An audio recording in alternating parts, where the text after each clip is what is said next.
자, 드디어 이제 다음 주면은 여러분들 이제 모의고사도 있고, 그죠? 그 다음에 이제 이번에 확인해 보니까 또 중간고사가 다들 좀 일찍 보더라고요. 그렇죠? 은혜고 같은 경우도 22일이었나?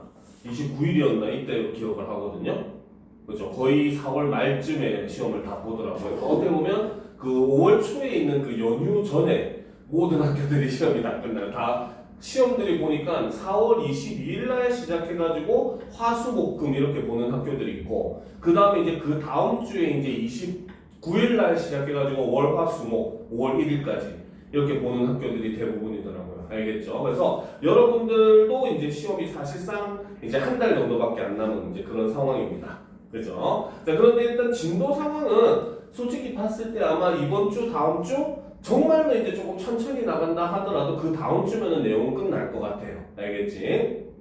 그래서 그런 거 이제 진도를 최대한 빨리 끝내고 그 다음에 이제 문제도 좀 많이 풀어보면서 질문 같은 거 많이 하고. 그래서 선생님이 이제 그 주는 문제들 보면은 막 다른 지문들과 연계되어 있는 그런 문제들도 있을 거예요. 여러분들 처음 보는. 그래서 그런 것들도 이거 시험 범위 아닌데요 하지 말고 한번 다 풀어보세요. 그렇죠? 학교에서도 뭐 시험 범위 외에서 문제가 거의 지문이 또 절반 정도 나온다고 했다니까. 그렇지? 그래서 뭐 배우는 거에만 국한되지 말고 자꾸 이제 내용을 확장시키는 그런 연습을 좀 하도록 합시다. 알겠죠? 자, 오늘은 자, 지난번에 우리가 황망근은 이렇게 말했다까지 했었고, 바로 거기 뒤에 있는 이제 심화 확장학습, 그렇죠? 거기에 있는 가전체 문학, 방학 때 한번 했었던 내용이긴 합니다. 그렇죠? 그래서 가전체 문학인 공방전에 대해서 한번 먼저 살펴보도록 합시다. 자, 일단 내용을 우리가 역시 한번 정리를 하고 들어가 보도록 합시다. 자, 이 글의 갈래는 바로 가전. 저 가전체 소설이다라고 얘기를 했어요. 그래서 쉽게 이해하면은 가짜 전기문이다라고 이해하면은 좀 더 편할 거다라고 얘기했었죠. 그렇죠? 자, 성격은 자, 바로 우의적. 그렇죠? 돌려서 얘기를 하는 거죠, 주제를. 그다음 풍자적. 당시 사회 모습을 풍자하고 있고, 그 다음 교훈적. 독자들에게 교훈을 전달하는 걸 목적으로 하고, 그 다음 전기적. 여기서 전기적은 비현실적이라는 그 전기가 아닙니다. 알겠죠? 바로 전기문과 같이 일대기적 구성을 취한다. 이런 개념으로 보시면 됩니다. 알겠습니까? 자, 제재는 바로 공방, 즉 돈이죠. 그 중에서도 역전이라고 보시면 됩니다. 그렇죠? 자, 주제는 자, 바로 재물을 탐하는 세태를 경계해야 된다 라는 게 주제이고, 그렇죠? 그 다음에 경세를 비판하는 그러한 글이다라고 보시면 돼요. 자, 특징은 자, 첫 번째로 자, 사물을 즉 돈이죠. 사물을 의인화해서 표현을 합니다. 그래서 이를 통해서 바로 뭐다? 작가의 비판적 태도를 우의적으로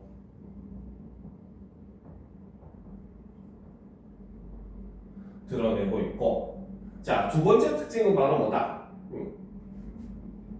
자, 전기적 구성 방식을 사용을 한다는 거죠. 그래서 전기적 구성 방식을 통해서, 그렇죠? 자, 한 인간의 생애를 다루듯, 그렇죠?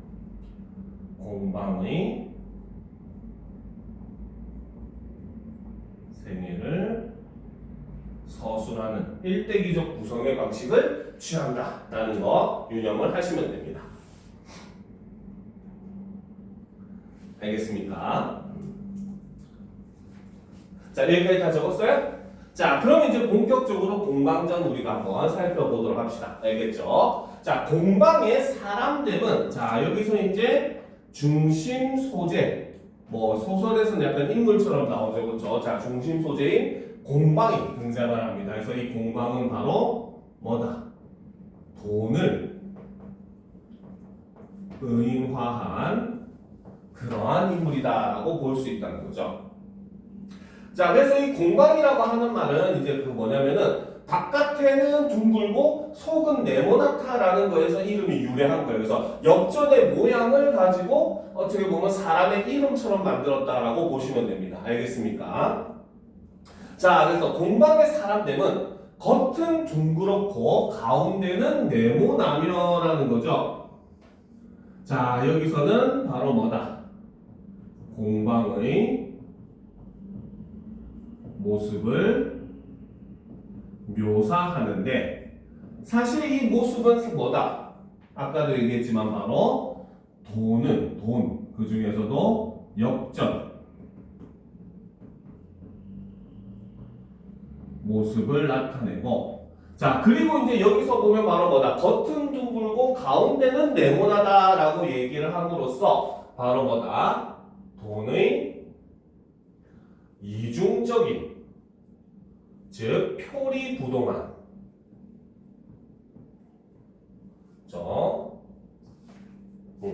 표리부동한 생김새를 이렇게 묘사를 하더라는 거죠. 즉 긍정적인 기능과 부정적 기능이 모두 다 공존하는 게 돈이라는 겁니다. 알겠습니까? 자, 그래서 그 가운데는 네모나며 세상의 변화에 잘 대응했다. 공방은 한나라에서 벼슬 하여 홍역영이 되었다.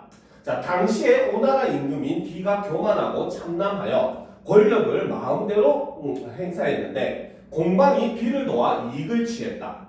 호재 때 나라가 텅 비고 창고가 텅 비게 되었는데 호재가 이를 걱정하여 공방을 부민부로 임명했다.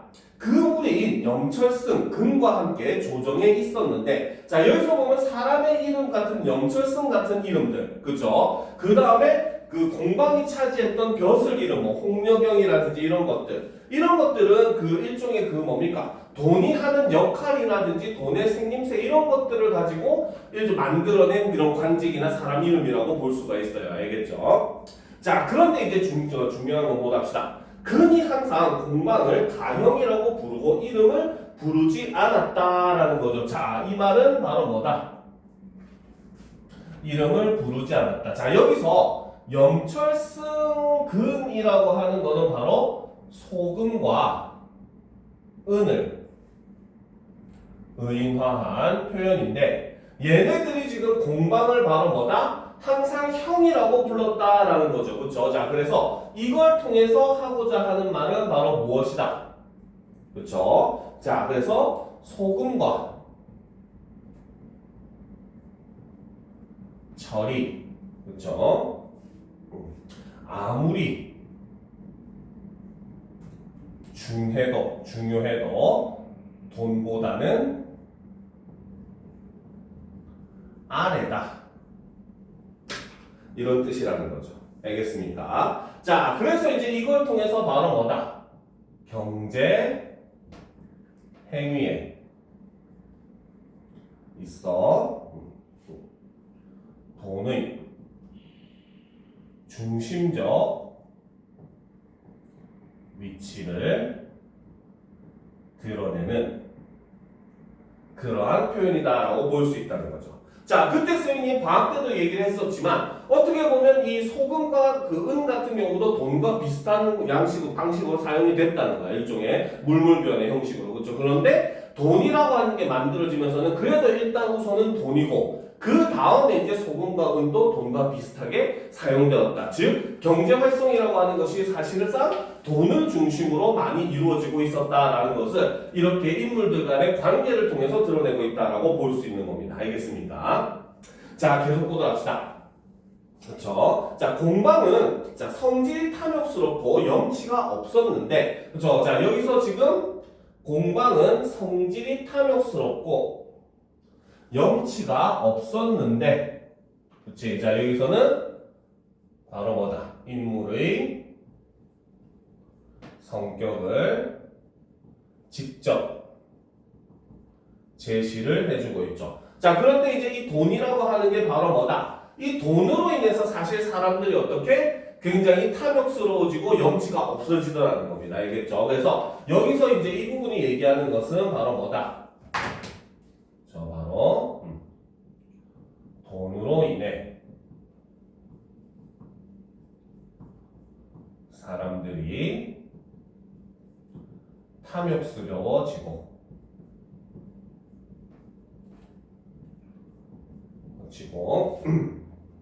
그렇죠? 돈을 벌기 위해 체면을 가리지 않음을 이렇게 표현했다라고 볼 수 있다는 거죠. 인물의 성격처럼 표현을 했다는 겁니다. 알겠습니까? 자, 계속 보도록 합시다. 자, 그래서 자, 이미 국가의 재산을 총괄하면서 자무의 경중을 저울질하는 것을 좋아했다. 공방은 국가를 이롭게 하는 것에는 도자기와 철을 주저하는 것만 있는 것이 아니라면서, 그렇죠? 자, 여기서 도자기와 철을 주저하는 것이라고 하는 것은 쉽게 말하면 바로 뭐다? 생산적인 일을 나타낸다라고 볼 수 있다는 거죠. 자, 그런데 공방은 뭐라 주장을 했다. 이렇게 생산적인 것만 하지 않더라도 경제는 뭡니까? 규모가 커지고 굴러갈 수 있다라고 얘기한다는 거죠. 자, 그래서 주저하는 것만 있는 것이 아니라면서 백성들과 함께 조그만 이익을 다투고 물가를 올리고 곡식을 천대하고 화폐를 귀중하게 여겼다. 그리하여 백성들이 근본을 버리고 끝을 쫓도록 하고 농사 짓는 것을 방해했다라는 거죠. 자, 꼭세로 표시하도록 합시다. 백성들과 함께부터 방해했다까지. 그렇죠? 자, 여기서 지금 다루고 있는 것은 바로 뭐다? 돈의 폐해를 이렇게 다루고 있다라고 볼 수 있다는 거죠. 알겠죠? 자, 그래서 이 돈 때문에 바로 뭐다? 사람들이 농업보다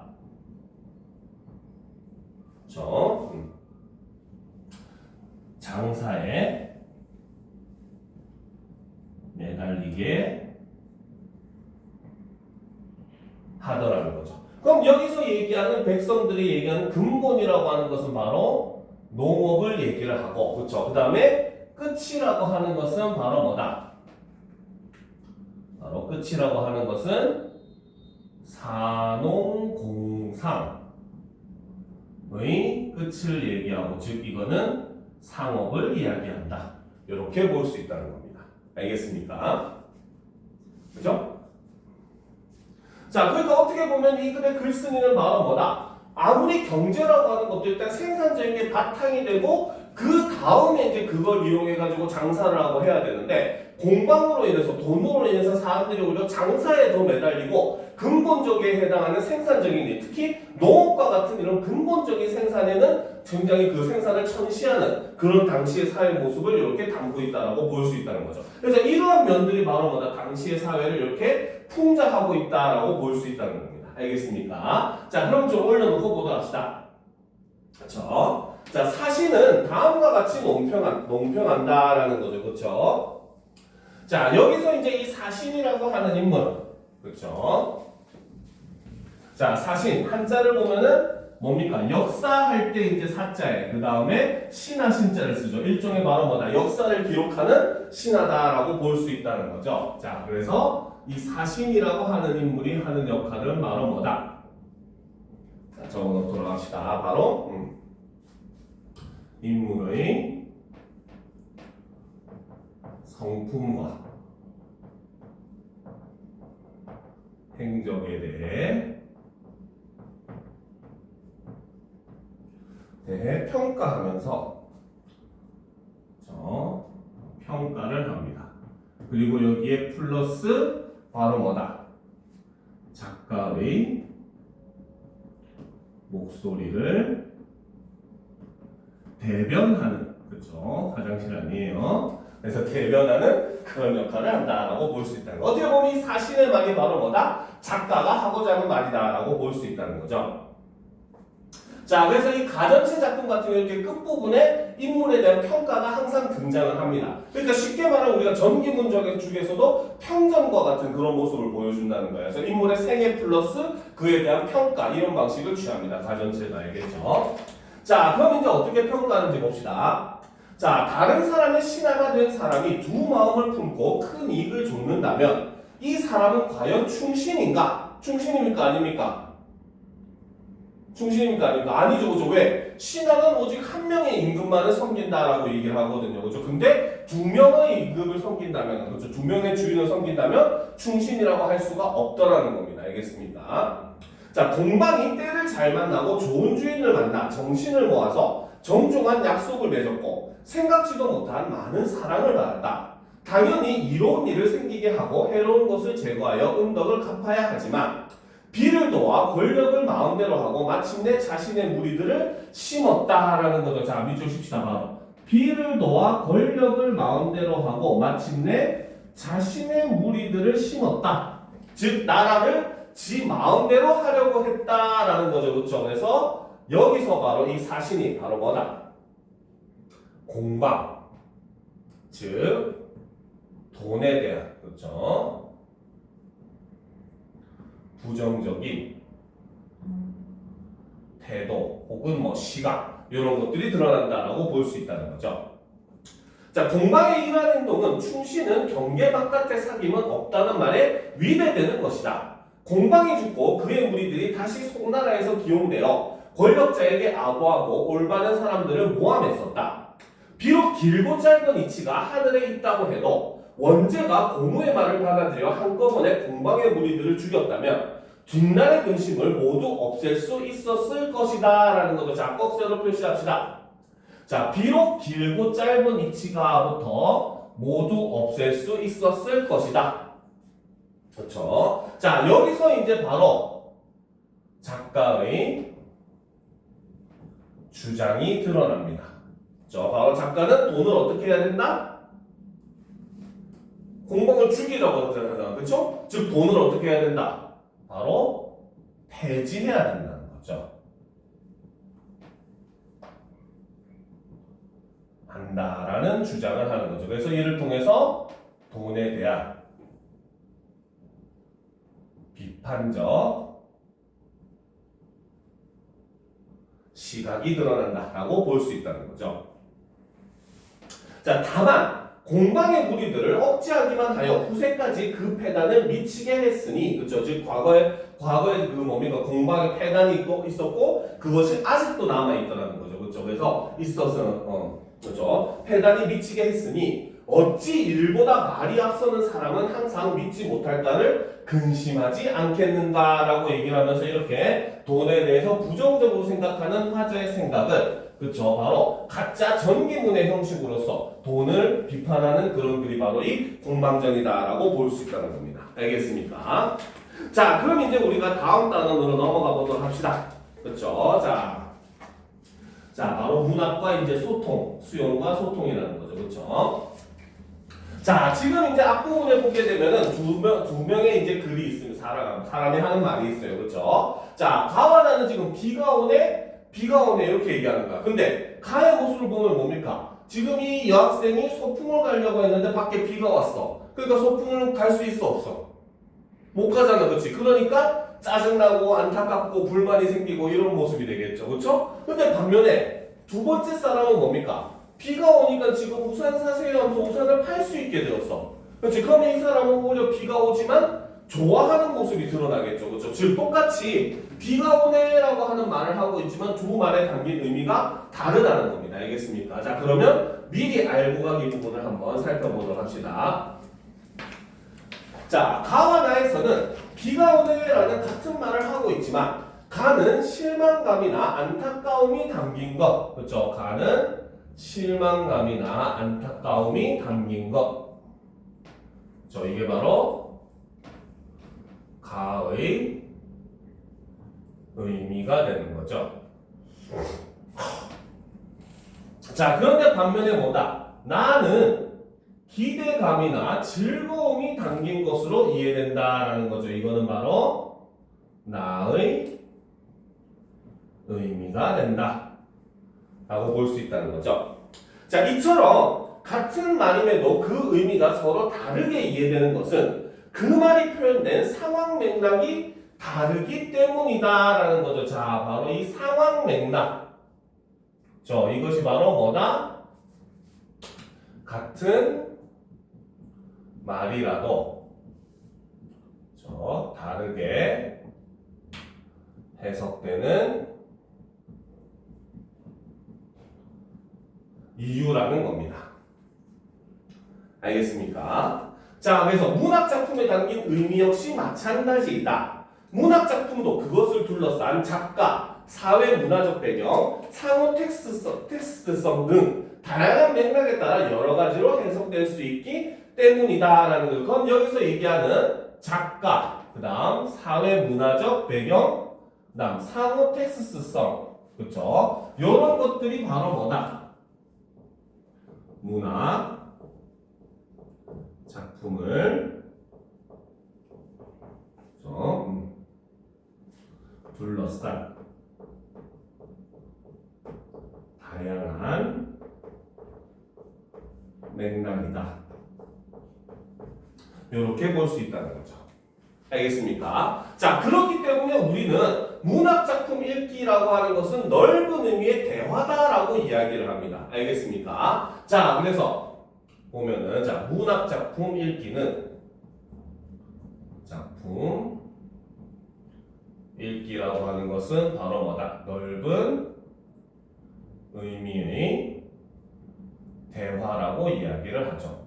자, 그 이유가 바로 뭐다? 작가는 바로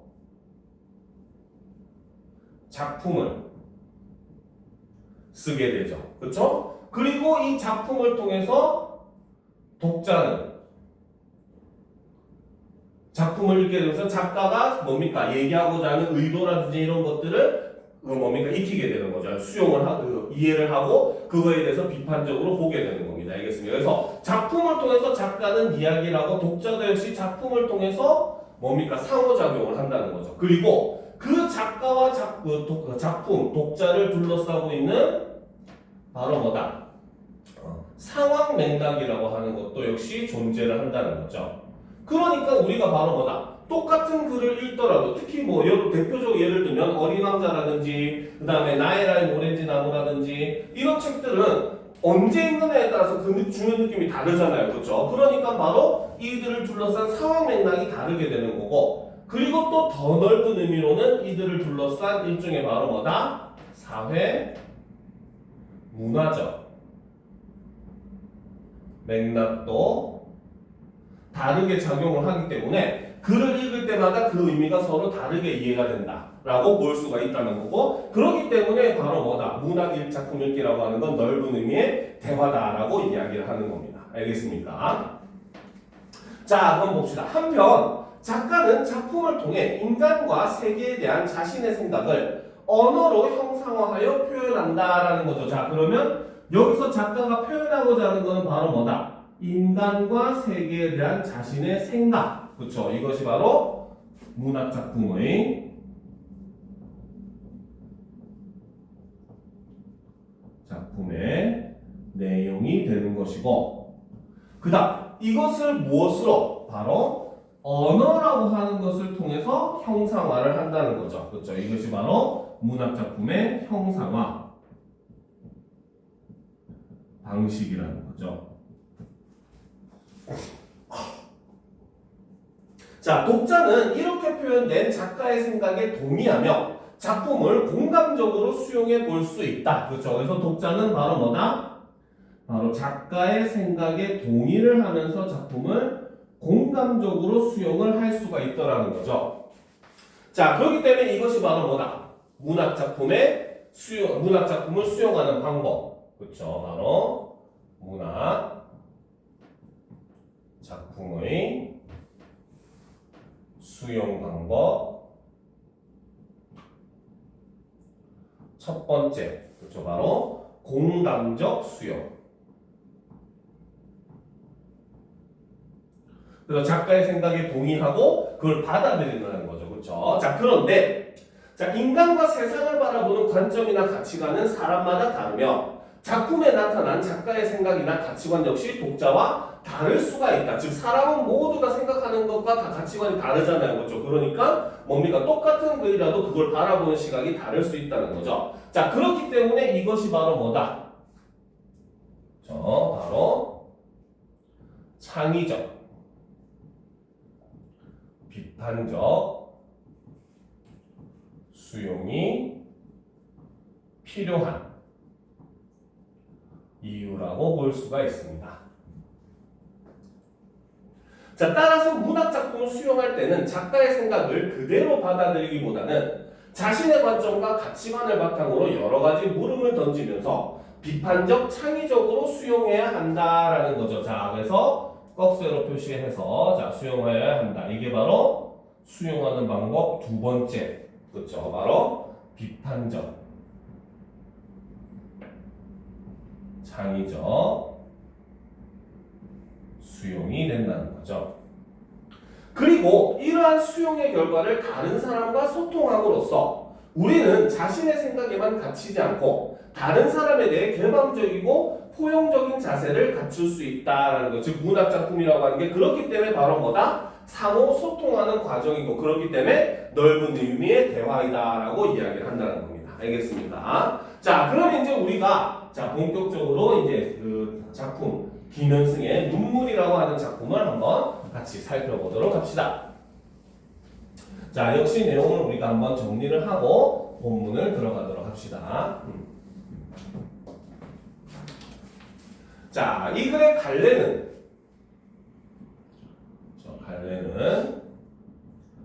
자유시, 형식에 얽매임 없이 썼기 때문에 자유시이고 다음 개인의 생각을 노래했기 때문에 서정시이죠.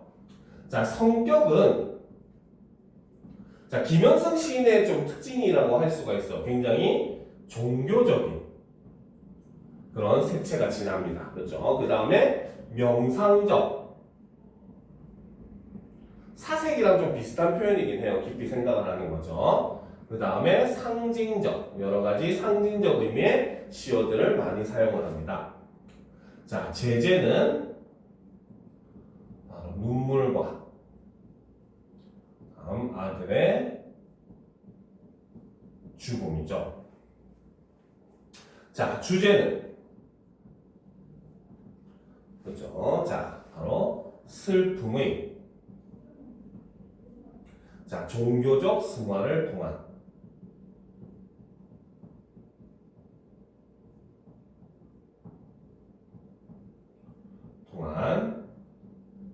순결한 삶의 추구가 됩니다.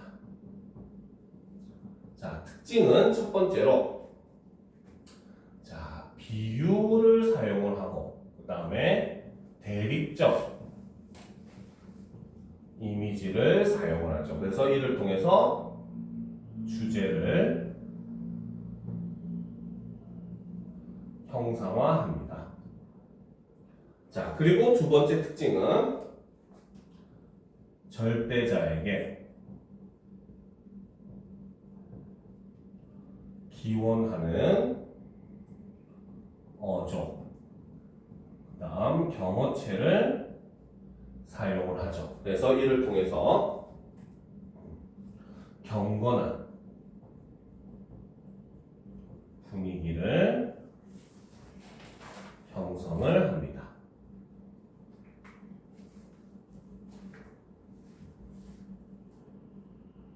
됐습니까? 됐죠? 자, 그러면 이제 우리가 본격적으로 김현승의 눈물이라고 하는 작품을 한번 살펴보도록 합시다. 알겠죠? 자, 보도록 합시다. 자, 덜어는 옥토에 떨어지는 작은 생명이고저라는 거죠. 그쵸? 자, 여기서 보면은 자, 덜어는 옥토에 떨어지는 작은 생명이다. 자, 떨어진다고 표현을 하고 있습니다. 알겠습니까? 자, 떨어진다는 걸 통해서 우리는 일단 하강적 이미지가 사용되었다는 걸 알 수 있다는 거죠. 그리고 여러분들한테 또 하나 힌트를 준다면 뭡니까? 시에서 하강적 이미지는 절대 긍정적일 수가 없어요. 알겠습니까? 대부분이 보통 상실, 슬픔 이런 걸 나타내고 하강적 이미지의 가장 핵심적인 요소는 바로 뭐다? 눈물이다라고 보시는 게 여러분들이 이해하기 굉장히 좋을 겁니다. 알겠습니까? 그래서 거의 80, 90% 이상의 작품에서 하강적 이미지 하면 대부분이 눈물이 떨어지는 모습을 형상화하는 것이 있고 그 외에도 하강적 이미지 같은 경우는 굉장히 부정적인 것들 알겠죠? 바로 현실에 안주하는 모습들 이런 것들 그 다음에 대상의 그런 그 지위나 이런 것들이 낮아지는 것들 이런 걸 형상화할 때 쓰는 게 하강적 이미지입니다. 알겠죠? 자 그래서 이제 뭡니까? 이 덜어는 이것이 뭐다? 옥토에 떨어지는 작은 생명이다 라고 얘기를 하고 있어요. 자 근데 이 시의 제목이 바로 뭐였습니까? 눈물이잖아 그치? 그러면 여기서 지금 땅에 옥토는 땅이란 말이야 그치? 땅에 떨어지는 것은 사실 얘는 뭐다? 눈물을 나타내는 시어다 라고 볼 수 있다는 거죠. 알겠죠? 자 그래서 이 눈물이라고 하는 것은 이 시에서는 바로 무엇이다? 바로 스포일러로 얘기해주면 바로 희생을 통한 부활의 씨앗이다 라고 인식을 한다는 거죠. 자 그래서 이 시는 바로 뭐다? 첫 번째 바로 눈물의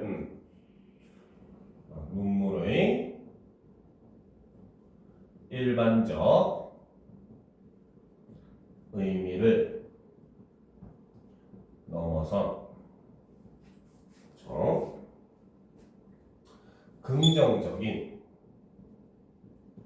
인식이 담겨 있다 라고 얘기를 하고 자 그 다음 두 번째는 오히려 이거는 이제 거꾸로 해가지고요 바로 실체가 있는 대상인 눈물을 생명이라는 추상적 관념으로 표현을 하고 있다. 이렇게 볼 수 있다는 거죠. 알겠습니까? 그러니까 우리가 일반적으로 많은 시에서는 뭡니까? 추상적 관념을 구체적인 사물로 바꾸는 이제 주관적 변형, 즉 추상적 관념의 구체와 같은 방식을 많이 사용하는데 이 시는 오히려 거꾸로 어떻게? 뭡니까? 실체가 있는 눈물이라고 하는 구체적 대상을 생명이라고 하는 추상적 관념으로 바꿔서 표현을 하더라는 거죠. 알겠죠? 이거는 우리가 여러분들이 첫 시간에 배웠던 모란이 피기까지는 이라고 하는 시에서 보면은 그 중간에 보면은 뭡니까? 내 보람 서운케 무너졌으니 라고 얘기를 하면서 보람을 이제 이꼴 모란이다 이렇게 얘기했잖아. 그치? 그러니까 바로 구체적인 대상인 모란이라고 하는 걸 여기서는 보람이라고 하는 추상적인 대상으로 바꿔서 표현하는 그런 면에서 우리가 좀 공통적이다라고 볼 수 있다라는 거죠. 알겠습니까? 오케이? 이해가 되죠? 자, 그 다음 계속 보도록 합시다. 자, 흠도 티도 금가지 않은, 그쵸? 즉, 뭡니까? 이 내가 서술하고 있는 요 대상이라고 하는 것은 바로 뭐다?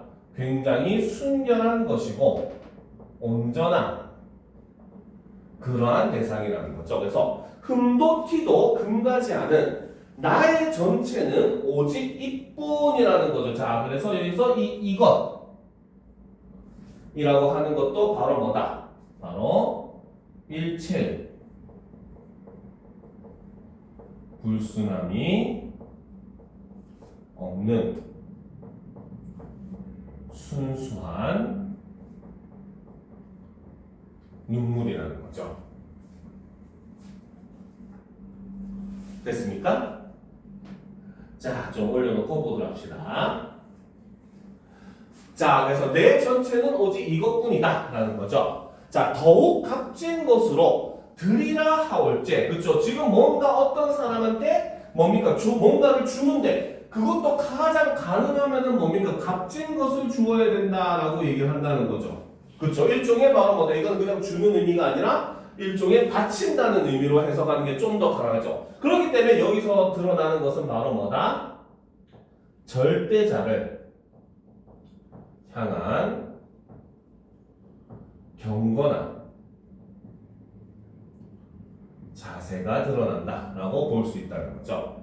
자, 그래서 더욱 절대자에게 더욱 값진 것으로 드리라 하올제 나의 가장 나중 진이인 것도 오직 이것뿐이라는 거죠. 그렇죠? 여기서 보면 나중 진이인 것 여기서는 시적 허용을 사용을 함으로써 의미를 강조하고 있죠.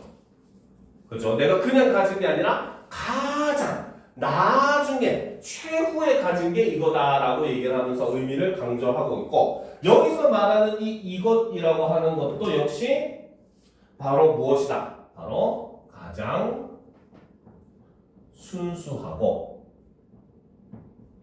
값진 눈물이라는 거죠. 됐습니까?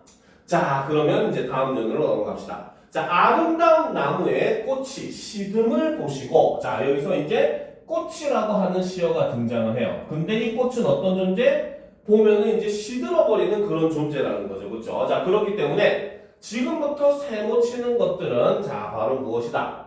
바로 삶의 기쁨을 나타내기는 하는데, 하지만 이것은 바로 뭐다? 일시적인 것이고, 그 다음에 현상적인 것이고 외면적인 그런 가치를 지니는 그러한 대상이다. 잠깐 눈에 보기는 좋지만 그것이 영원한 의미를 지니지는 않는다는 거죠. 알겠습니까? 그래서 아름다운 나무의 꽃이 시듬을 보시고 열매를 맺게 하신 당신은, 그렇죠? 자, 여기서 그러면 이 열매라고 하는 것은 바로 뭐다? 꽃이 지고 나서 만들어지는 거죠. 자, 그러니까 세모 친 것과 동그라미 친 거는 서로 의미가 대조가 되는 거죠. 그래서 열매는 바로 삶의 결실을 나타내고, 이것은 영원한 것 나타내고, 이것은 바로 궁극적이고 내면적인 그러한 가치를 나타낸다라고 볼 수 있다는 거죠. 자, 근데 이제 바로 뭐다? 꽃이 시들게 하고 그로 인해서 열매를 맺게 한 존재가 바로 당신이라고 얘기했죠. 그러면 이 당신은 바로 누구다? 바로 절대자라는 거죠. 그렇죠? 그리고 여기서 아름다운 나무의 꽃이 시듬을 보시고 열매를 맺게 했다라는 거죠. 그렇죠? 즉 바로 뭐다? 여기서는 바로 자연의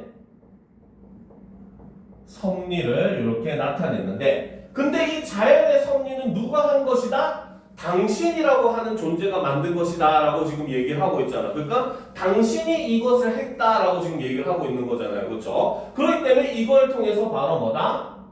절대자의 섭리를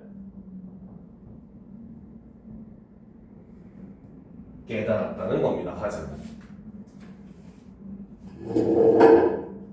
알겠습니까? 자, 그래서 이제 뭡니까? 이 절대자가 섭리로 어떻게 했다? 나의 웃음을 만드신 후에, 그렇죠? 웃음도 역시 일시적인 거죠. 그래서 이로 인해서 새로이 나의 눈물을 지어주시다라는 거죠. 그러면 이 눈물도 바로 뭐다? 절대자가 나에게 만들어준 것이다라고 이야기를 하더라는 겁니다. 무슨 말인지 알겠습니까? 그래서 바로 뭐다? 자신의 자식을 잃은 이런 것들은 어떻게 보면 작가의 삶을 통해서 우리가 이해를 하는 작가적 맥락이라고 볼 수가 있어요. 알겠죠? 그래서 자식을 잃은 슬픔을 종교를 통해서, 즉 절대자에 대한 믿음을 통해서 극복하고 있는 일종의 자연의 섭리로 받아들이면서 그 슬픔을 극복하고 있는 작품이 바로 이 김현승의 눈물이라고 하는 작품이라고 볼 수 있다는 거죠. 알겠습니까? 자, 그런데 이렇게 대상에 대한 상실, 이름, 이런 걸 얘기하는 시들이 몇 가지가 있어요. 알겠죠? 그래서 이 눈물과 여러분들이 상호 텍스트로 보면 굉장히 좋은 작품이 바로 뭐다? 자, 눈물과 유사한 작품들을 보게 되면은, 자, 먼저 고전 작품에서는 여러분들이 제망매가, 그쵸? 바로 누이를 잃고 거기에 대해서 제사 지내면서 부르는 노래였죠. 그쵸? 그리고 이제 이것과 마찬가지 바로 찬 기파랑가, 그 다음에 모 죽질 않다. 이런 것들을 같이 보면은 굉장히 많이 도움이 됩니다. 알겠습니까? 공통적으로 드러나는 것은 바로 뭐다? 대상의 죽음. 그쵸? 이거를 얘기를 하고 있는데 차이점은 바로 뭐다? 제망대가 같은 경우는 눈물과 마찬가지로 종교를 통해서 슬픔을 극복한다는 점이 공통점으로 볼 수가 있어요. 알겠죠? 하지만 반면에 앞부분에선 부정적 시각이 드러나죠. 그런데 이 작품은 처음부터 끝까지 바로 뭐다? 굉장히 경건하고 긍정적인 자세로 임하고 있습니다. 그렇죠? 자, 반면에 참 기파란 거랑 모죽지란가 같은 경우는 대상을 잃었지만 그 대상을 추모하는, 예찬하는 그런 태도가 좀 더 강한 작품입니다. 알겠습니까? 자, 그리고 이제 두 번째, 현대 작품에서는 그렇죠? 바로 김소월의 초원, 그 다음에 박목월의 하관, 그 다음 정지용의 유리창 1, 이런 작품들을 함께 보면은 굉장히 많이 도움이 될 겁니다. 알겠습니까? 자, 그래서 이제 이 여러분들 교과서에도 보면은 이제 유리창이 이제 함께 그 확장학습으로 실려 있습니다. 알겠습니까? 자, 그러면 이제 확장학습 유리창으로 한번 넘어가 보도록 합시다. 그렇죠? 자, 보도록 합시다.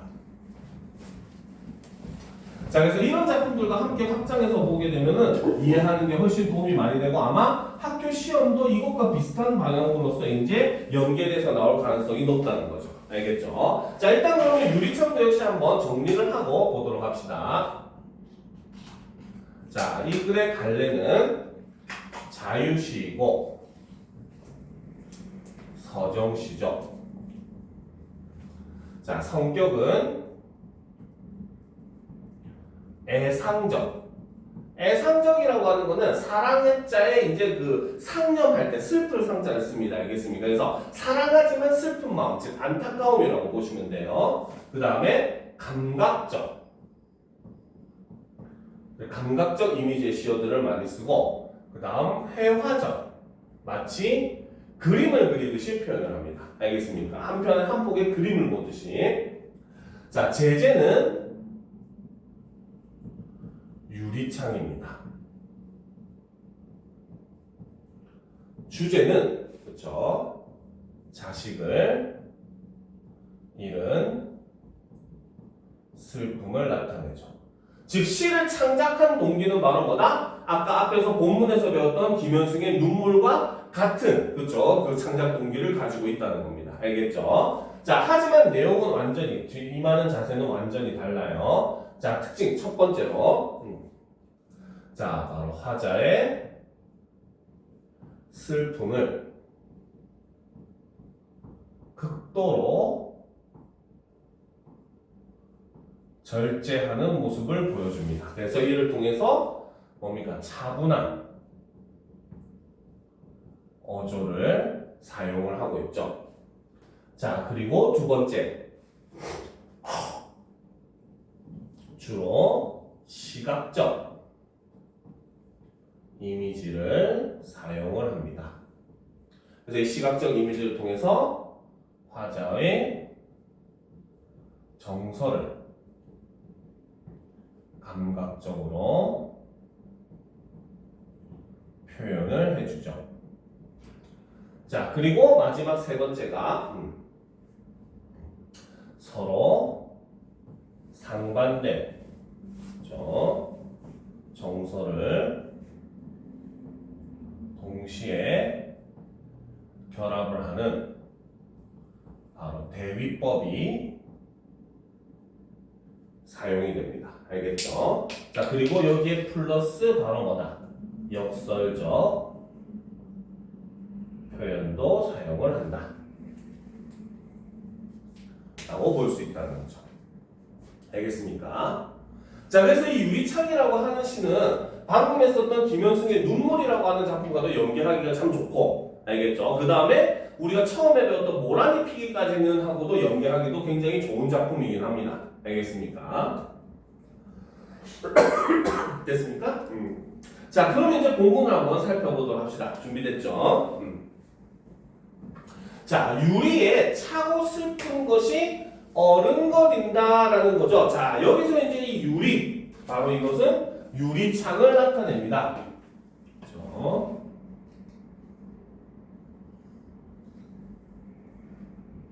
자, 이거는 유리창을 나타내고, 자, 이 유리창은 이 작품에서는 굉장히 이중적인 기능을 합니다. 알겠습니까? 그래서 유리창은 이 작품에서 이중적 기능을 합니다. 첫 번째는 바로 뭐다? 죽은 아이를 볼 수 있는 연결의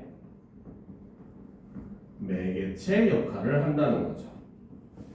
그러니까 유리창이 있으니까 그 유리창 너머로 죽은 아이의 환영이 보인다는 겁니다. 알겠죠? 자, 그런데 반면에 두 번째는 바로 뭐다?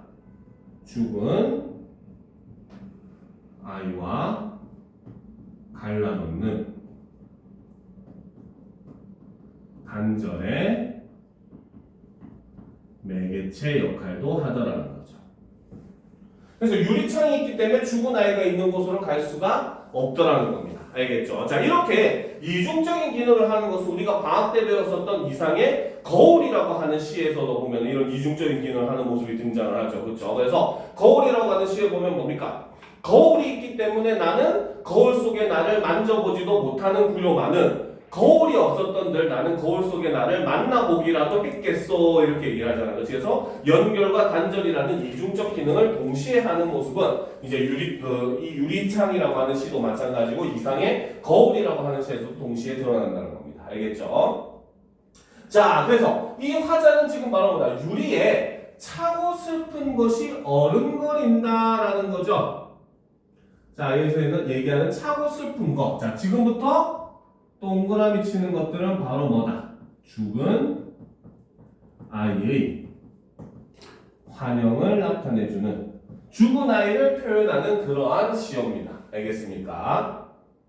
자, 그런데 이제 사실 이거는 바로 뭐다? 화자가 지금 유리창에 붙어가지고 슬픔을 느끼니까 그 입김으로 인해서 나타나는 일종의 그 유리에 낀 성에 같은 겁니다. 알겠습니까? 자, 그래서 봅시다. 여럿이 붙어서서 입김을 흐리우니 길들은 양언 날개를 파다거린다라는 거죠. 자, 이 양언 날개를 파다거리는 존재도 바로 죽은 아이라는 겁니다. 알겠습니까? 자, 지우고 보고 지우고 보아도, 그렇죠? 바로 죽은 아이를 선명하게 보기 위해서 화자는 노력을 하는 거죠. 하지만 아까도 얘기했듯이 사실은 뭡니까? 유리창에 낀 성에 같은 거라고 했잖아요. 그러니까 지우니까 오히려 더 안 보이죠. 그리고 다시 입김이 끼니까 그때서야 다시 보이고 이러죠. 자, 새까만 밤이 밀려나가고 밀려와 부딪히고라는 거죠. 자, 여기서 새까만 밤이 밀려나가고 밀려와 부딪히고 라고 하는 것은 바로 뭐다? 아이를 보지 못하는 허탈감, 상실감, 이런 것들을 어떻게 파도의 이미지로 형상화를 하더라는 거죠. 그러니까 입김이 들어가지고 어렴풋이 보일 때는 아 드디어 보이는구나 했는데 선명하게 보려고 딱 지우니까 오히려 얘가 안 보이는 거야. 그러니까 허탈감이 확 밀려오더라는 거죠. 그리고 또 이제 뭡니까? 입김이 들어가지고 어렴풋이 또 아이의 모습이 보이니까 또 이제 다시 보인다 해가지고 또 한 번 지웠는데 역시 마찬가지 지워져 버리니까 안 보이니까 또 허탈감이 또 밀려오고, 이렇게 허탈감과 이제 상실감이 밀려오는 모습을 이렇게 파도에다 비유를 했다라고 볼 수 있다는 거죠. 알겠습니까? 자, 그 다음 봅시다. 자, 물 먹은 별이 반짝 보석처럼 베낀다라는 거죠. 그렇죠? 자, 그런데 지금 요거 사실은 여러분들 이제 그 교재에 있는 게 조금 잘못 표현되어 있긴 했는데 원래 쉼표가 여기에 하나 더 있습니다. 여기에 쉼표가 이렇게 두 번 있습니다. 알겠습니까? 자, 그래서 지금 사실 여기서 우리가 이 쉼표가 두 개 있는 게 좀 중요하긴 합니다. 이 시에서는. 알겠죠? 그 이유는 바로 뭐냐면, 자, 여기서 보면 지금 바로 뭐다? 잦은 쉼표를 사용을 하고 있죠. 그쵸? 자, 이거는 일단 우리가 일반적으로 작품을 해석할 때 학생들에게는 뭐라고 얘기를 하냐면 바로 뭐다? 떨어지는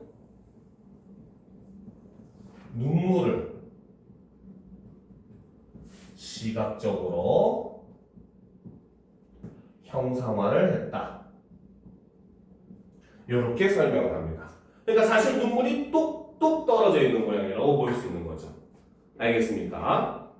그리고 이제 여기서 조금 이제 주관적인 해석을 덧붙이게 되면 어떻게 해석을 할 수 있냐면, 자, 물 먹은 별이 쉼표 찍고 잠깐 쉬었다가 반짝 또 쉼표 쉬었다가 보석처럼 베낀다. 중간에 뭡니까? 막 감정이 치우쳐 오르니까 그거를 억지로 억누르려고 하니까 중간에 말문이 막혀가지고 말을 하지 못하는 그런 모습도 형상화했다라고도 볼 수 있다는 거죠. 알겠습니까? 자, 계속 봅시다. 자, 밤에 홀로 유리를 닦는 것은, 그렇죠? 밤에 홀로 유리를 닦는 것. 자, 이것은 바로 앞에서 있었던 바로 뭐다? 지우고 보고 지우고 보아도 이런 구절을 지금 얘기를 하는 거죠. 이것은 바로 뭐다? 죽은 아이에 대한 그리움으로 인한 행동이라는 거죠.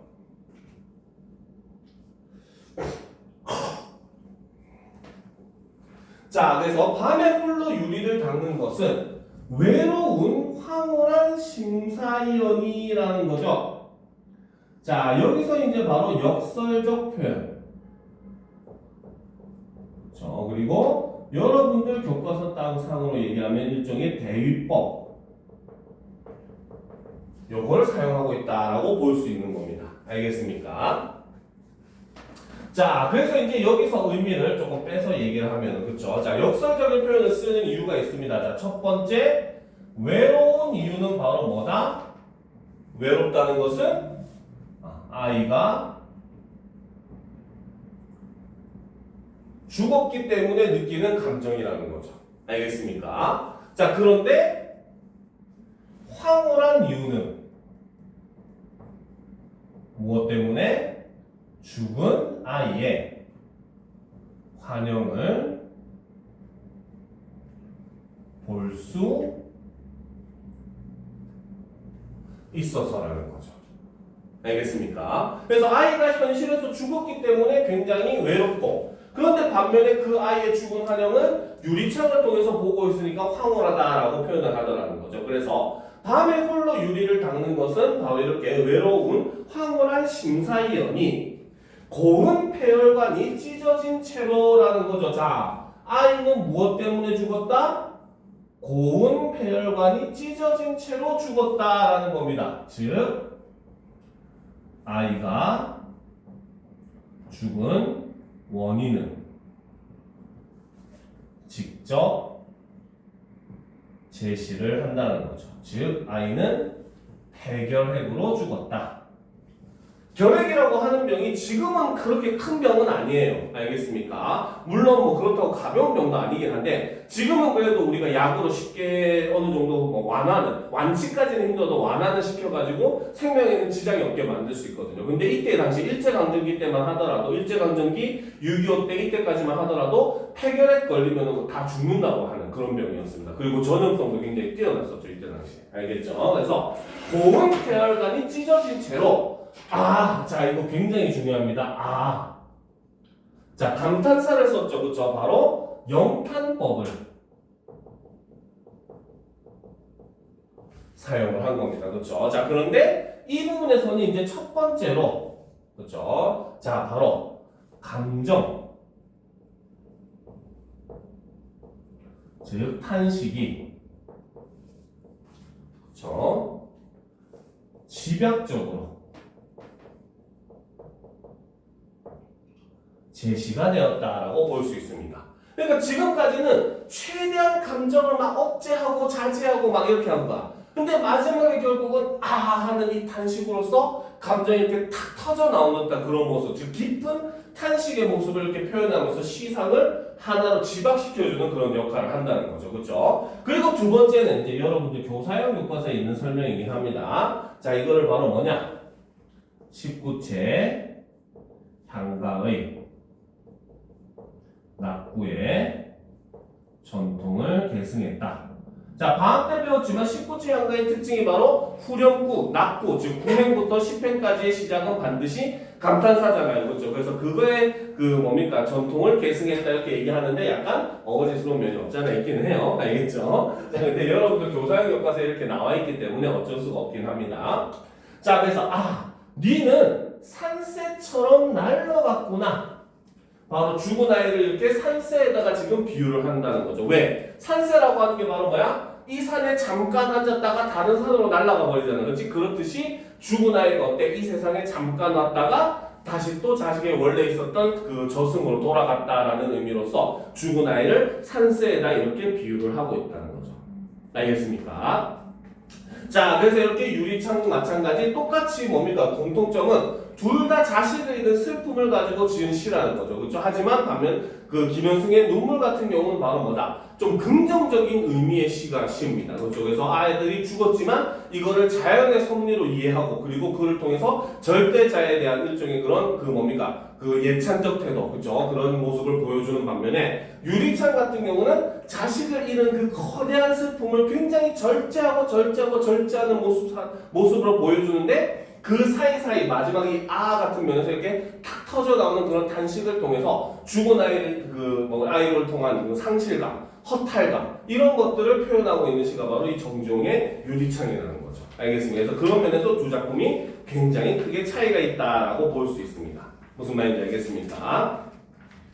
자, 그래서 여기까지가 바로 뭐다? 우리가 문학 작품을 통한 그 소통에 대한 그런 내용이었죠. 그렇죠? 자, 그 다음 이제 우리가 그럼 3단원 문학 작품의 재구성과 창작 부분으로 넘어가 보도록 합시다. 자, 준비됐습니까? 그렇죠? 자, 요 단원 같은 경우는 어떻게 보면 이제 문학 작품을 재구성하는 모습, 그렇죠? 즉, 그 일종의 문학 작품에서만 끝나는 것이 아니라 그 이상 다른 것으로 이제 확장되고 있는 그런 모습을 보여주는 게 이 단원의 핵심적인 내용입니다. 알겠습니까? 자, 그럼 미리 알고 가기 내용을 한번 보도록 합시다. 자, 레오나르도 다빈치의 모나리자를 패러디한 보테로의 작품에서는 원작의 인물보다 풍만함이 느껴진다. 그림의 의도를 묻는 사람들에게 보테로는 대상의 규모를 크게 하여 형태를 강조하고 싶었다고 얘기한다라는 거죠. 자, 여기서 보면 대상의 규모를 크게 하여 형태를 강조하고 싶었다. 그렇죠? 자, 이것이 바로 뭐다? 보테로의 창작 의도가 된다는 거죠. 자, 이와 마찬가지로 우리는 문학 작품을 감상하면서 다양한 시각에서 재구성하거나 주체적인 관점에서 창작해 볼 수 있다.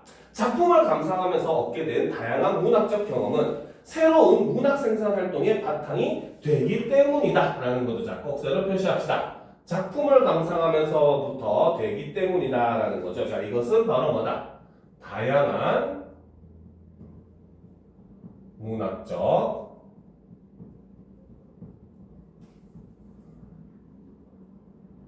경험이라고 하는 것은 이꼴 바로 무엇이다? 문학 창작의 기반이 된다는 거죠.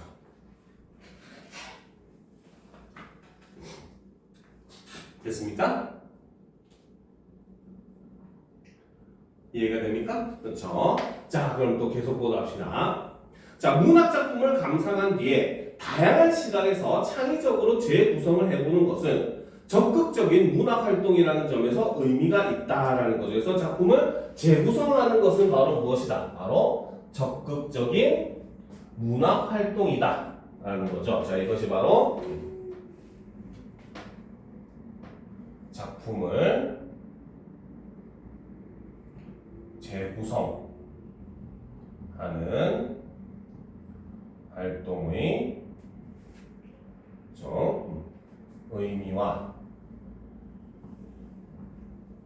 가치가 된다는 거죠.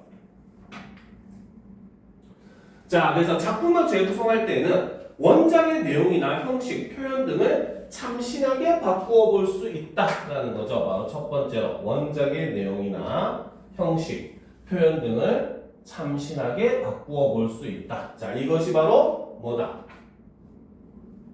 문학 작품을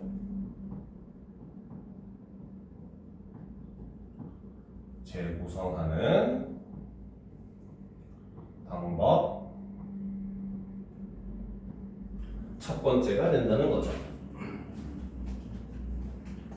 자, 그 다음 또는 작품의 사회 문화적 배경을 달리하여 맥락을 바꾸어 보거나 그렇죠? 달리하여 맥락을 바꾸는 것 이것이 바로 재구성하는 방법 두 번째. 그리고 작품이 소통되는 매체를 다르게 선택하는 것 이것이 바로 재구성하는 방법 세 번째가 된다는 거죠. 자, 한편 우리는 자신이 상상하거나 체험한 내용을 주체적인 관점에서 문학 작품으로 창작해 볼 수 있다. 문학은 일상에서 발견한 삶의 의미나 정서, 생각을 담은 것이기에 바로 일상에서 발견한 삶의 의미나 정서, 생각을 담은 것 이것이 바로 뭐다?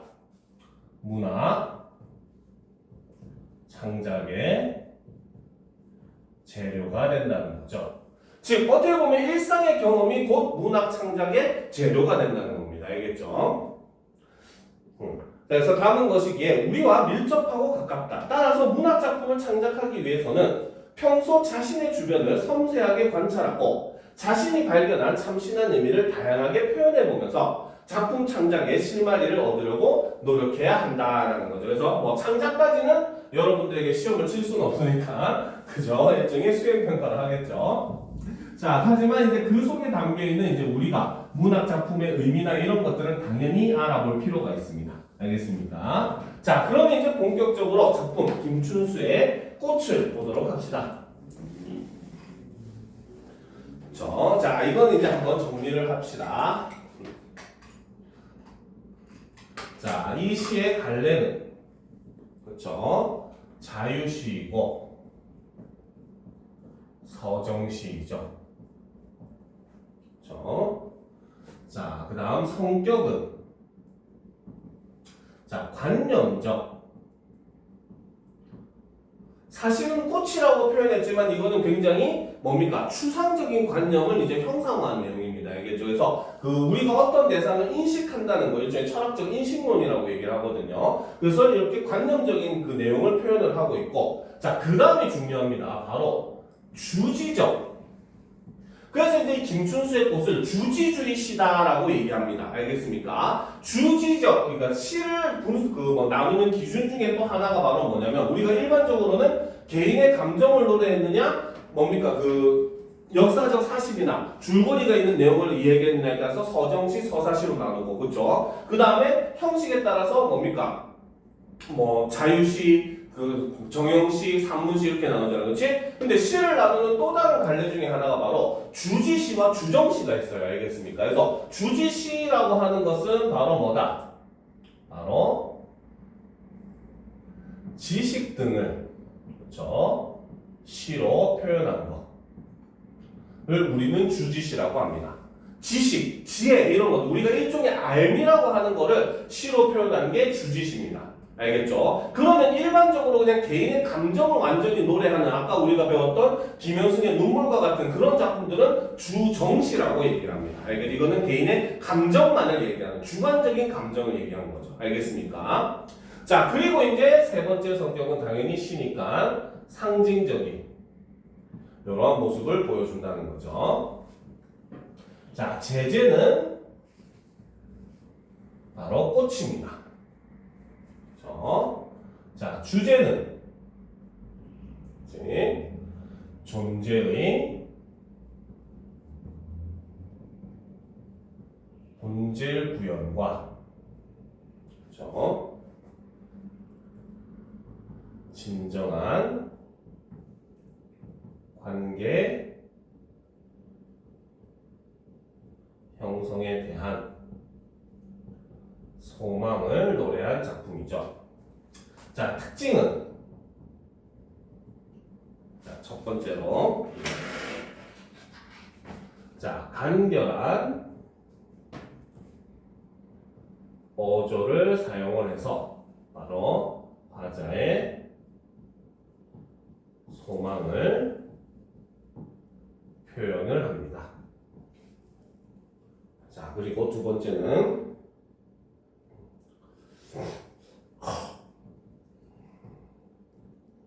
인식론과 그렇죠? 존재론의 철학적 사고가 바로 뭐다? 이 작품의 기반이 되는 지식이죠.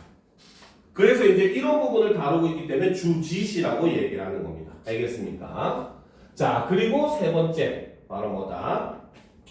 자, 구체적인 대상 바로 꽃이죠.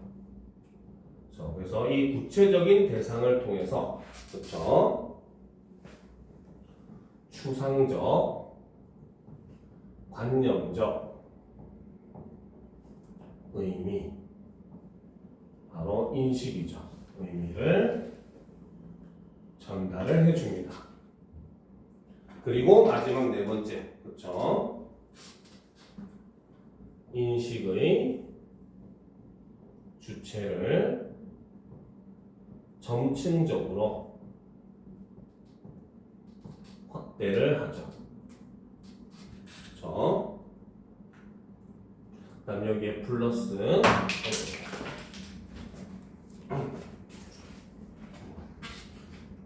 존재에 대한 의미를 심화시키고 있는 게 이 작품의 마지막 특징이다 라고 볼 수가 있습니다. 알겠습니까?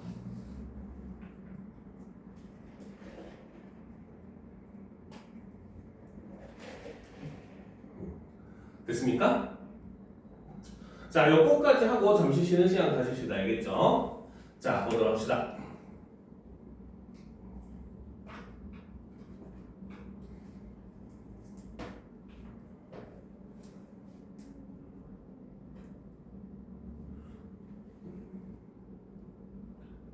됐습니까? 자, 그러면 작품을 한번 살펴봅시다. 자, 아까 미리 얘기한 대로 이 김춘수의 꽃, 우리가 방학 때 한번 했었던 작품이죠. 그렇죠? 이 꽃은 바로 뭡니까? 철학적 인식론을 바탕으로 한 그런 작품입니다. 알겠죠? 자, 그럼 보도록 합시다.